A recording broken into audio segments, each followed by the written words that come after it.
3, 2, 1. Audio Jungle. Audio Jungle.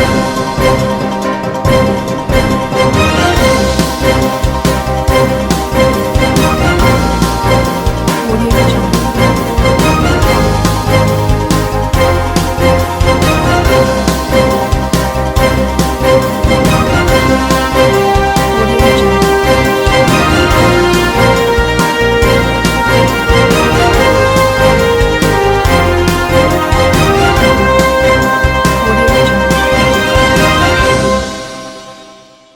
नमस्कार, मैं हूं नरेश राघानी और आप देख रहे हैं horizon news. Police constable Sumer Singh पर जानलेवा हमला करने वाला 5वां आरोपी गिरफ्तार। 4 आरोपियों को पूर्व में गिरफ्तार कर भेजा जेल, एक आरोपी अब भी फरार, तलाश जारी। सिविल लाइन्स थाना अंतर्गत 24 जनवरी की रात पुलिस लाइन गेट के पास रात्रि कर्फ्यू लगने के बावजूद खुलेआम शराब का सेवन कर रहे कुछ बदमाशों को टोकने पर बदमाशों द्वारा गंज थाने पर तैनात कांस्टेबल सुमेर सिंह पर जानलेवा हमला कर दिया गया था। इस हमले में सुमेर सिंह की कई गंभीर चोटें आईं, उसके पैर में फ्रैक्चर भी हुआ। पुलिस द्वारा अस्पताल में सुमेर सिंह के पर्चा बयान लेने के बाद मुकदमा नंबर 33/22 आईपीसी की धारा 147, 148, 149, 332, 353 और 307 में मुकदमा दर्ज कर आरोपियों की तलाश शुरू कर दी गई थी। पुलिस अधीक्षक विकास शर्मा, अतिरिक्त पुलिस अधीक्षक विकास सांगवान, सहायक पुलिस अधीक्षक ग्रामीण सुमित मेहरदा, सीओ नॉर्थ छवि शर्मा, दरगाह CO Parth Sharma, CO south Mukesh Sharma के निर्देशन में टीम गठित की गई, जिसमें स्पेशल टीम सिविल लाइन्स थाना प्रभारी अरविंद सिंह चारण, कृष्णगंज थाना प्रभारी डॉक्टर रवि सामरिया, क्लॉक टावर थाना प्रभारी दिनेश कुमार कुमावत, आदर्श नगर थाना प्रभारी सुगंध सिंह और दरगाह थाना प्रभारी दलबीर सिंह फौजदार को शामिल किया गया। टीम ने कार्रवाई करते हुए 4 आरोपियों को गिरफ्तार कर अदालत में पेश किया, जहां से चारों को न्याय की अभिरक्षा में भेज दिया गया। सिविल लाइन्स थाने के प्रभारी अरविंद सिंह चारण ने बताया कि इस हमले में 4 आरोपियों को गिरफ्तार होने के बाद 2 आरोपी फरार चल रहे थे, जिनमें से एक आरोपी को और पुलिस ने गिरफ्तार करने में कामयाबी प्राप्त की है। पकड़ा गया आरोपी नागफनी निवासी राहुल जायसवाल है, जिसे गिरफ्तार करने के बाद न्यायालय में पेश किया जा रहा है। वहीं एक अन्य आरोपी हिमांशु अब भी फरार है, जिसकी तलाश जारी है। पूर्व में पकड़े गए आरोपियों में पुलिस लाइन चौराहा निवासी सौरभ अजमेरा, महादेव नगर पुलिस लाइन निवासी रोहित सैन उर्फ टार्जन, हरिओम मेडिकल वाली गली पुलिस लाइन निवासी शुभम उर्फ लाला और नायकों का बाड़ा लोहाखान निवासी अर्जुन उर्फ गुड्डू शामिल हैं।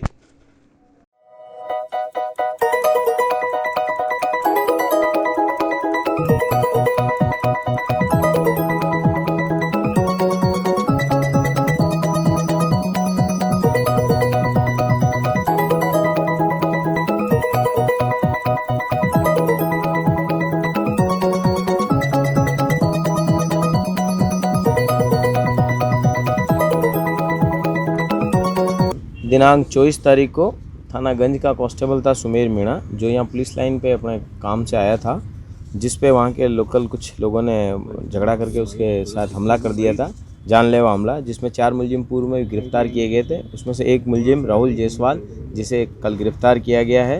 इन मुलजिमों ने सुमेर से उसने मना किया था कि यहाँ तुम लोग इकट्ठे मत हो, कोविड बीमारी फैल रही, जिस पे नाराज़गी जाहिर करते हुए जानलेवा हमला कर दिया था, जिसके इस मुकदमे में राहुल जायसवाल को कल गिरफ्तार किया गया। आज इसको न्यायालय पेश किया जाएगा। एक मुलजिम अभी हिमांशु और बाकी है इसमें। कहाँ का रहने वाला?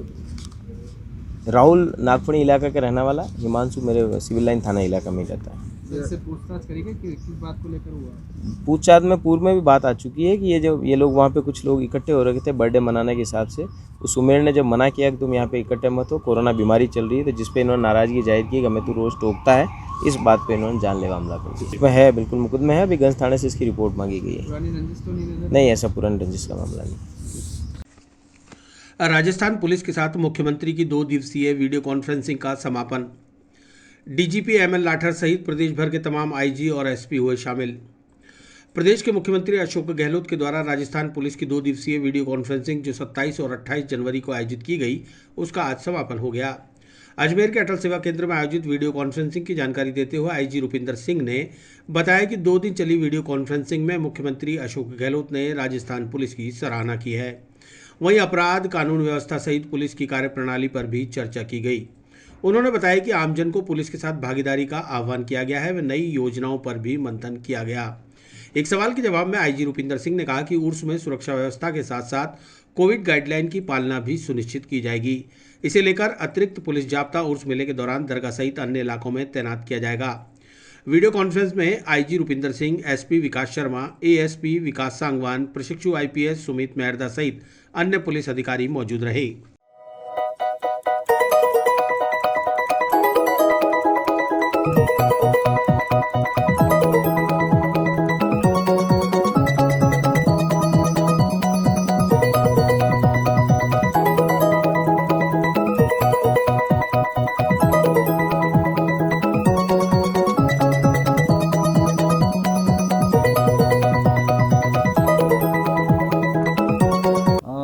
दो दिन की जो सीएम साहब की कॉन्फ्रेंस थी जिला एसपीज और रेंज आईजीज और पुलिस मुख्यालय के सभी अफसरों के साथ वो आज समाप्त हुई है। दिनांक 27 और 28 जनवरी को ये 2 दिन की वीसी चली, जिसमें अपराध, कानून व्यवस्था और अन्य सभी पुलिस से संबंधित मुद्दों पर चर्चा की गई और सीएम साहब द्वारा बहुत जो पिछले साल का काम हुआ है पुलिस द्वारा, राजस्थान पुलिस द्वारा, उसकी सराहना भी की गई। आगे का रोड मैप पे भी चर्चा की गई और पुलिस के काम की सराहना के साथ साथ आमजन को पुलिस के कार्यों में भागीदारी और उसमें जो नए आयाम स्थापित करने का भी आह्वान किया। कोई नई योजना नई नहीं, लेकिन जो चल रही योजना उसमें अच्छे परिणाम लाने को बात की गई। नई योजनाओं पे मंथन करने को ज़रूर बात की गई। भी नई योजनाओं का देखा जाए, जहाँ जहाँ अच्छी योजनाएं चल रही हैं उनका हम अनुसरण करेंगे। सर, कल से कोर्स स्टार्ट हो रहा है, उसको लेकर कुछ उसके लिए पूरी जो है राज्य सरकार के निर्देशानुसार काम किया जाएगा। कोशिश की जाएगी कि कोरोना गाइडलाइंस के तहत उसका जितना बेस्ट पॉसिबल प्रबंधन है वो किया जा सके। उर्स के मद्देनज़र नगर निगम, दरगाह प्रशासन और पुलिस प्रशासन ने संयुक्त रूप से अतिक्रमण हटाने की शुरू की कार्रवाई।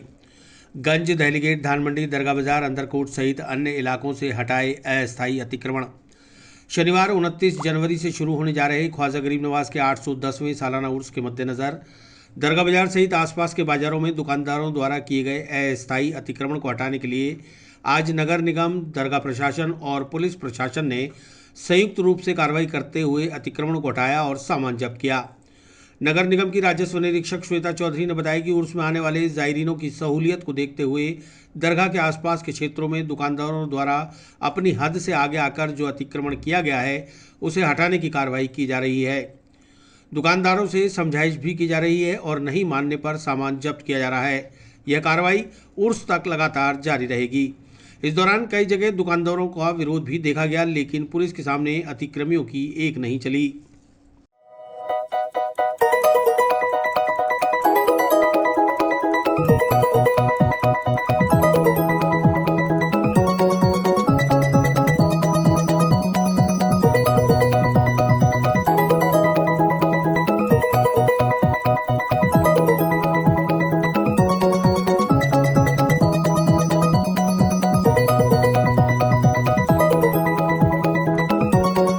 जैसा कि आपको पता है कि उर्स आने वाला है, तो उर्स की जो तैयारियां चल रही है एक अभियान के तौर पर नगर निगम और जो दरगाह प्रशासन है, पुलिस प्रशासन के सहयोग से यहाँ पर हमारे द्वारा अभियान चलाते हुए जितना भी अस्थायी अतिक्रमण हो रखा है दुकानों के बाहर, उन सबको हटाया जा रहा है।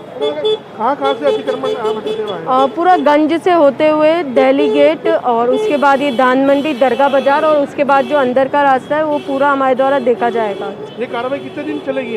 और ये कार्रवाई उर्स तक चलेगी और उसके बाद भी ये कार्रवाई नियमित रूप से दिन प्रतिदिन की कार्रवाई जो है वो हमारी चालू ही रहती है। उत्तर विधायक वासुदेव देवनानी ने कहा, रीट परीक्षा में धांधली के आरोप में बोर्ड अध्यक्ष डीपी जारोली को बर्खास्त करे मुख्यमंत्री। राज्य सरकार से पूरे प्रकरण की निष्पक्ष जांच सीबीआई से कराने और रीट परीक्षा 2021 को निरस्त करने की मांग। अजमेर उत्तर से विधायक व पूर्व शिक्षा मंत्री वासुदेव देवनानी ने अपने निवास स्थान पर पत्रकार वार्ता के दौरान राजस्थान माध्यमिक शिक्षा बोर्ड के अध्यक्ष डॉक्टर डीपी जारोली को तत्काल बर्खास्त करने की मांग की है। उन्होंने बताया कि रीट पेपर लीक प्रकरण में एसओजी द्वारा बोर्ड अध्यक्ष डीपी जारोली से की गई पूछताछ के बाद अब उन्हें पद पर रहने का कोई अधिकार नहीं है। देवनानी ने कहा कि मुख्यमंत्री अशोक गहलोत तत्काल डीपी जारोली को बर्खास्त करें और पूरे प्रकरण की जांच सीबीआई से कराएं। देवनानी ने कहा कि खुद एसओजी ने स्वीकार कर लिया कि रीट परीक्षा का पेपर आउट हुआ है। ऐसे में राज्य सरकार को तत्काल सीबीआई जांच करानी चाहिए और रीट परीक्षा 2021 को निरस्त करने पर मंथन करना चाहिए। देवनानी ने कहा कि जयपुर को छोड़कर बाकी जिलों में सरकारी अधिकारियों को रीट परीक्षा का कोऑर्डिनेटर बनाया गया था, जबकि अकेले जयपुर में बोर्ड अध्यक्ष जारोली के निर्देश पर गैर सरकारी व्यक्ति प्रदीप पाराशर और राम कृपाल मीणा को कोऑर्डिनेटर के रूप में लगाया गया, जो कि संदेह के घेरे में है और इन्हीं का नाम करोड़ों रुपए के लेन देन में आया है और ये सभी गिरफ्तार भी हुए हैं। सभी जिलों में प्रश्न पत्र सरकारी पुलिस स्टेशनों पर रखवाए गए, जबकि जयपुर में जारोली के निर्देश पर शिक्षा संकुल स्थित शिक्षा बोर्ड कार्यालय में रखवाए गए।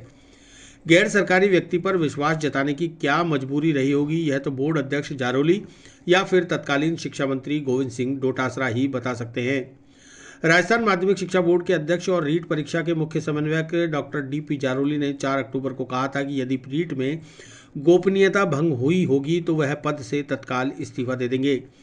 लेकिन जब एसओजी उनसे पूछताछ करने उनके कार्यालय पहुंच गई और बात उनके इस लीक प्रकरण में शामिल होने तक आ गई है, तो वह अब अपने पद पर क्यों बने हुए हैं।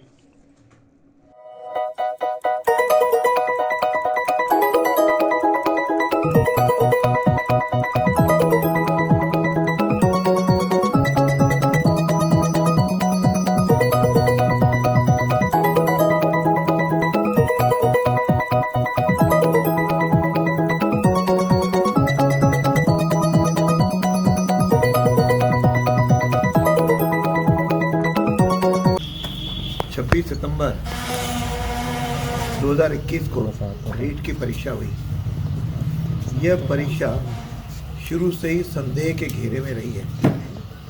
इसके समन्वयक बोर्ड के चेयरमैन श्री जारोली जी प्रारंभ से ही अपनी सारी कार्यशैली से और निर्णयों से एक कैटेगरी में खड़े हैं। मैं इनसे कुछ प्रश्न पूछना चाहता हूँ कि जारोली जी, आपने कहा था कि यदि पेपर आउट होगा तो मैं इस्तीफा भी दे दूंगा और मेरी जितने भी पेंशन इत्यादि हैं वह भी मैं समर्पित कर दूंगा। आज जब एसओजी ने यह सारा निर्णय सुना दिया कि 24 सितंबर की रात को पेपर आउट हुआ था, जब 24 सितंबर को पेपर आउट हुआ और उसके साथ यह भी कहा जा रहा है कि उसी रात को हमारे जारोली जी और इनके द्वारा नियुक्त पाराशर दोनों ही वहाँ संकुल में थे, तो ये क्या कर रहे थे वहाँ पर? इसका उत्तर उन्होंने आज तक नहीं दिया। दूसरा प्रश्न यह है कि जब पूरे राजस्थान के अंदर कोऑर्डिनेटर सरकारी जिला प्रशासन के अधिकारियों को तय किया, नियुक्त किया गया, तब ऐसी क्या इनके पास मजबूरी थी कि जयपुर के अंदर एक निजी, जो किसी ज़माने में एलबीएस कॉलेज में इनके साथ इन्होंने नौकरी की, ऐसे अपने मित्र पाराशर को इन्होंने वहाँ का कोऑर्डिनेटर नियुक्त किया। अब जब कोऑर्डिनेटर नियुक्त किया तो उसके साथ उन्होंने और भी व्यक्तियों को, जिसका नाम अभी सामने आया है राम कृपाल, वह भी उनके साथ था। फिर इन्होंने 4 और व्यक्तियों को उनकी सुरक्षा में किया। मेरा प्रश्न है कि वहाँ पे आखिर जो संकुल है वह बोर्ड का ही परिसर है। बोर्ड के परिसर में यदि पेपर वहाँ पे आउट होता है तो उसकी कोई चाबियाँ भी होंगी, वहाँ पे कोई अफसर भी या कर्मचारी भी नियुक्त होंगे। आज तक बोर्ड ने उनके खिलाफ FIR दर्ज क्यों नहीं करवाई? इसका ना कहीं मिली भगत है। यदि कहीं वहाँ पे अंदर स्ट्रॉन्ग रूम खुल गया है, वहाँ से एक पेपर कम पाया गया और एक की सील कम हुई, तो आपने आज तक तो FIR दर्ज नहीं करवाई। तीसरा प्रश्न यह है कि आपने अपनी सारी परीक्षाओं के अंदर आपने कैमरा भी लगाए, CCTV कैमरा, तो कि जब आप गोपनीयता बनाए रखने के लिए 10वीं और 12वीं के रिजल्ट आप राजस्थान से बाहर की किसी एजेंसी से आप तैयार करवाते हो, ऐसी क्या ज़रूरत पड़ी कि आपने रीट की परीक्षा के सारा अजमेर की ही एजेंसी से आपने रिजल्ट तैयार करवाया? कहीं न कहीं अजमेर से लेकर के अपने जयपुर के मित्रों से लेकर के खुद तक ऊपर IAS और ऊपर आगे तक ये सारे तार पूरे जुड़े हुए रहते हैं। और फिर इसमें कभी एक बात की जांच अभी तक नहीं हुई, आखिर ये पैसा जो 5 करोड़ 2.25 करोड़ 1.25 करोड़ की जो रिपोर्ट आती है, ये सामने वाले पैसे कहाँ से लाए और किन के बीच में बटा हो, अभी तक इसकी कहीं जानकारी नहीं है। जब इतने हायर लेवल के लोग इन्वॉल्व हैं तो वे निश्चित रूप से सबसे पहला काम, यदि अशोक गहलोत में नैतिकता है तो तुरंत पहले ही ऑर्डर से इस जौहरी को बर्खास्त करें, तब जाकर के जनता का कोई विश्वास होगा। नहीं तो कहीं ये तार मुख्यमंत्री आवास तक भी जाएं तो शायद अतिशयोक्ति नहीं होगी। इतना मुझे सबमिट करना था। और सबसे बड़ी बात जो मैंने प्रारंभ में कही कि ये पेपर लीक, यह साधारण विषय नहीं है। राजस्थान के 16 लाख बच्चों के जीवन के साथ खिलवाड़ है और आपने फटाफट परीक्षा परिणाम किया, नियुक्ति के आप प्रक्रिया आपने शुरू कर दी, कहीं इसकी प्रतीक्षा भी नहीं की कि ज़रा SOG की रिपोर्ट आ जाए। और अब तक तो 35 लोग गिरफ्तार हुए हैं, लेकिन अब तक पता नहीं इन SOG ने या बाकी लोगों ने कितने लोगों को बचाया। तो ये सारे के सारे, क्योंकि सबसे पहले भजन लाल, उदाराम, ये तो केवल एक खिलाड़ी सामने आए हैं, लेकिन इनसे किसने पेपर लिया है अभी तक तो केवल एक ही नाम केवल भजन लाल का आया। लेकिन ऐसा कहा जा रहा है कि उसने, उदाराम ने 7 लोगों को पेपर दिया, बाकी वो 6 लोग कौन थे जिसका अभी तक पता नहीं लगा। तो इस प्रकार की सारी कड़ियों से कड़ियाँ जुड़ाने पर लगता है कि पूरे का पूरा दोषी बोर्ड का चेयरमैन है, इनकी पूरी टीम है। इन्हें तुरंत इसके खिलाफ कार्रवाई की जाए। अभी तो SOG बोर्ड ऑफिस तक पहुंची है, लेकिन वह दिन शायद जल्दी आएगा कि जब बोर्ड के चेयरमैन SOG के दफ्तर में होंगे, तब जाकर के कहीं निर्णय की। तीर्थ नगरी पुष्कर में ऑनलाइन ठगी का मामला आया सामने। किराना व्यापारी से 26,700 रुपये का सामान लेकर शातिर ठगों ने किया बैंक का फर्जी मैसेज।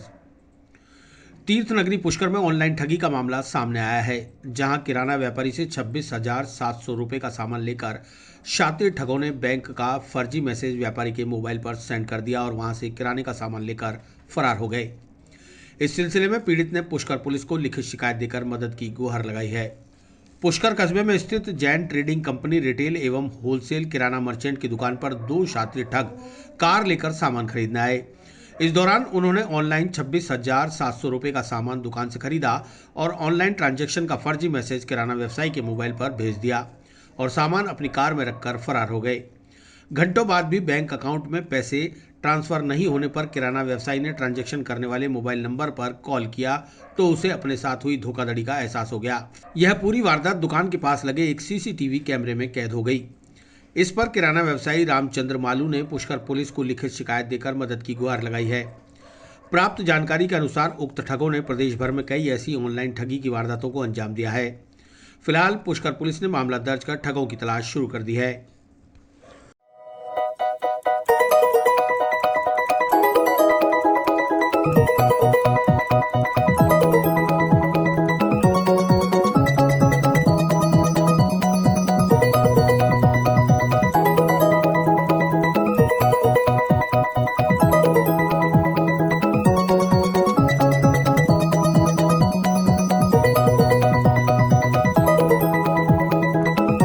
हमारे पास 2 आदमी आए थे और वो किराना का सामान ठीक पे और तेल को पे एक ऐसा कुछ सामान लेके गए थे 26,700 रुपये का। और उन्होंने मतलब दूसरे एजेंसी बैंक से उन्होंने पेमेंट नेक्स्ट किया था और उसका स्क्रीनशॉट मेरे मोबाइल पे भेजा था और इसके बाद में वो आधे घंटे बाद में उसने स्क्रीनशॉट डिलीट कर दिया। फिर मैंने उसको फ़ोन लगाया तो वो किसी को दूसरा आदमी बोला उस नंबर पर। अच्छा, गाड़ी कौन सी थी, क्या हुआ? गाड़ी फर्जी नंबर थे, क्या था? गाड़ी फर्जी नंबर की थी। अच्छा, तो आपको पता नहीं है कितना हजार का माल? 26,700 रुपये का। पुलिस को सूचना थी? पुलिस को मामले थाने जाके आए थे। विस्तार से पढ़ने के लिए लॉग इन करें horizonhind.com। सच के साथ। Audio Jungle.